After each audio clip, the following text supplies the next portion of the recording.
Eh bien, bonjour à tous, j'espère que vous allez bien. On se retrouve aujourd'hui sur Genshin Impact pour faire un peu le tour des nouveautés qui sont arrivées ce matin en jeu, à savoir que tout n'est pas encore disponible en jeu. On va aller voir ça tout de suite. On va se rendre directement dans les annonces du jeu direction événements et on a ici toute la liste de ce qui est arrivé ce matin. Alors, on a le nouveau bonus de connexion quotidien, enfin une réédition en fait de cet event qui revient. Alors ça c'est plutôt pas mal parce que ça revient quand même assez souvent.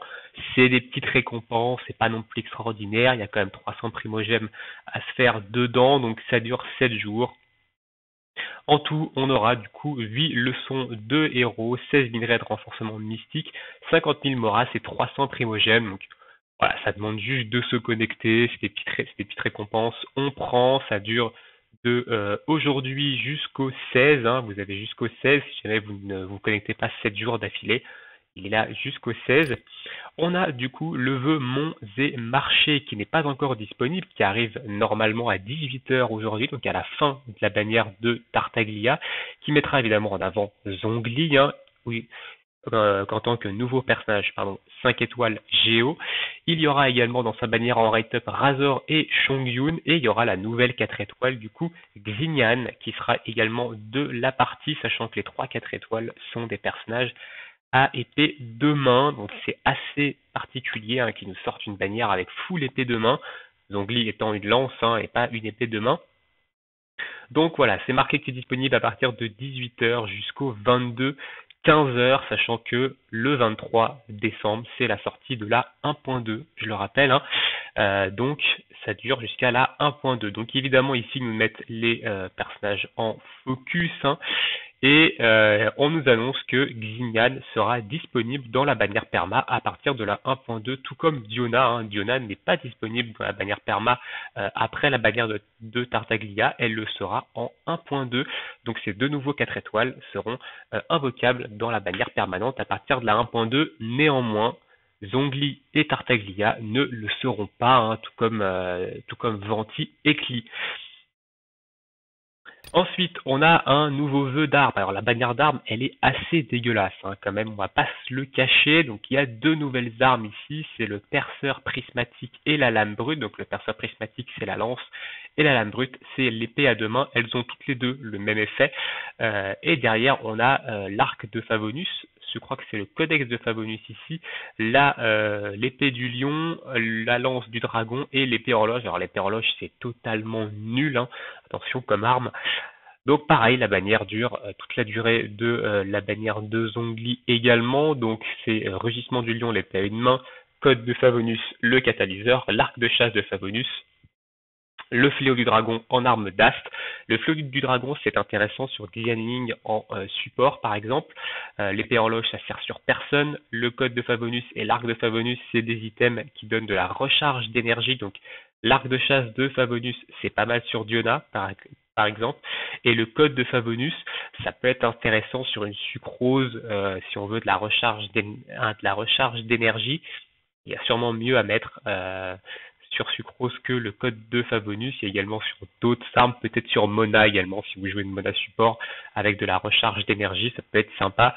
Et le rugissement du lion, je sais plus trop ce qu'il fait, honnêtement. Néanmoins, je vais vous dire un peu ce qu'ils font, les armes, même si on le sait pas ici. Je vais vous le dire quand même. Donc, les deux armes, elles ont, pardon, j'ai sauté les annonces.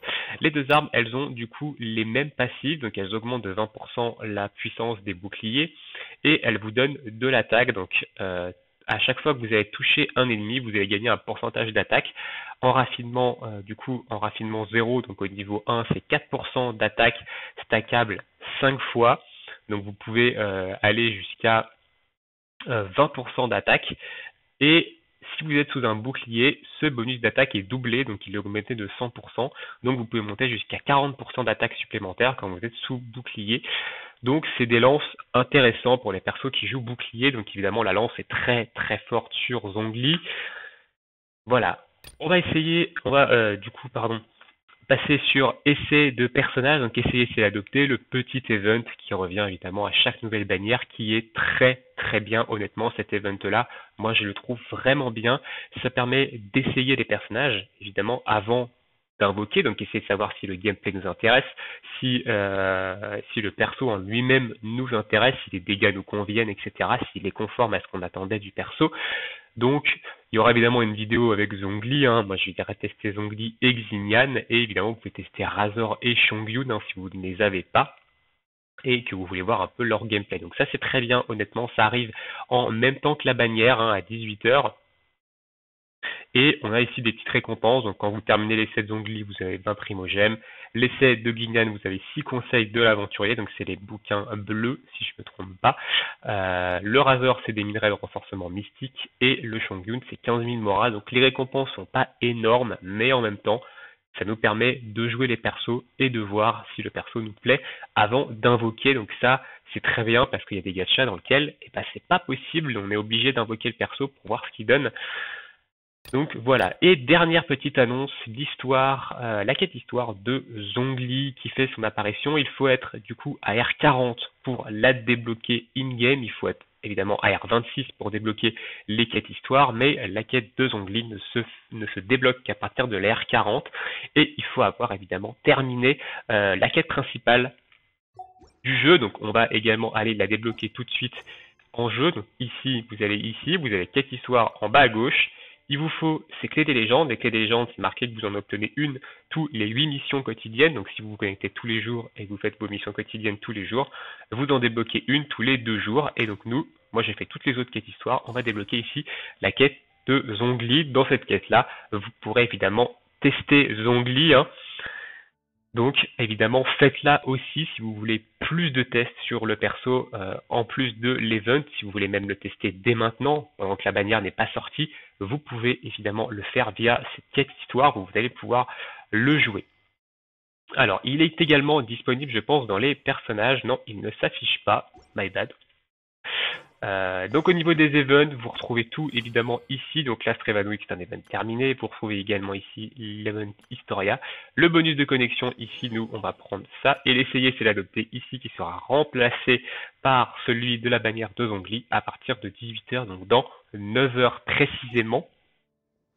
Et je crois que c'est tout. On a fait le tour, hein, des petites nouveautés de cette mise à jour. Alors il n'y aura pas que ça. Jusqu'au 23 décembre, hein, on n'aura pas que ça, il y aura d'autres events qui vont faire leur apparition apparemment. Pour l'instant, on n'a pas plus de news. Je vous mettrai en description l'article du site Genshin Impact FR qui parle de ces nouveaux événements. Nous, on y reviendra évidemment quand ils seront annoncés in-game et quand ils sortiront en jeu. Et bien sur ce, cette petite vidéo news s'arrête ici. Une vidéo, du coup la vidéo invocation sur Zhongli sera demain, parce que je ne pourrai pas la faire évidemment ce soir à 18h lors de la sortie du portail. Elle sera demain. Cet après-midi, vous aurez une première vidéo de lore sur le jeu où on va parler rapidement de toutes les régions du jeu et un peu du lore de chaque région, etc. Donc n'hésitez pas à me dire vous si ça vous intéresse ce genre de vidéo, parce que je risque de faire quelques vidéos de lore. Et du coup sinon on se retrouve évidemment demain pour l'invocation sur Zhongli. Alors est-ce que je suis prêt pour Zhongli? Oui, je suis prêt pour Zhongli, hein. Ici, j'ai 27 673 primogèmes, j'ai 3 vœux de la fatalité du coup qui viennent du BP. Donc on est prêt pour Zhongli, on va pas non plus all-in sur la bannière, on va aller chercher la petite bien entendu et du moins le premier 5 étoiles. Si c'est Zhongli, tant mieux, si c'est pas Zhongli, tant pis, on n'ira pas forcer plus que ça. Sur ce, écoutez, je vous souhaite à tous une très bonne journée, une très bonne soirée et on se retrouve bientôt pour de prochaines vidéos. Ciao ciao tout le monde.